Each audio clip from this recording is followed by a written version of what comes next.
គាត់ពងបងតគ្នាបាទឥឡូវនេះខ្ញុំពងមកចាំផ្លូវពូបងរយៈកងតបដែលត្រូវបានមកពីប្រទេសសៀមវិញហើយឥឡូវខ្ញុំពងនៅមុខស្កលជាតិពងរងចាំផ្លូវកោះបាទនេះច្រើនមែនតើមក100ចាំគាត់នេះរំភើខ្លាំងបាទយស៊ូនេះបាទមកដល់ហើយពងចាំនៅមុខផ្លូវចូលពលានបាត់ដំបងនេះតែពងមកផងមកច្រើនខ្លាំងមែនតើបាទរំភើបាទលោកបងយស៊ូថតនេះទៅវិញមកដល់ហើយ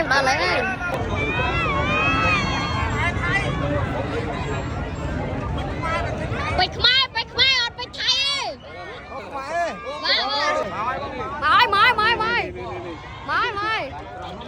ទេមកអូរំភើ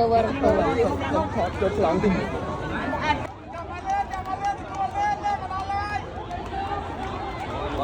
ឥ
ឡូវនេះគាត់បានចូលទៅពលានហើយបងប្អូនទាំងអស់គ្នាបាទមិញឃើញស្នាមញញឹមគាត់រំភើបខ្លាំងមែនតើបាទ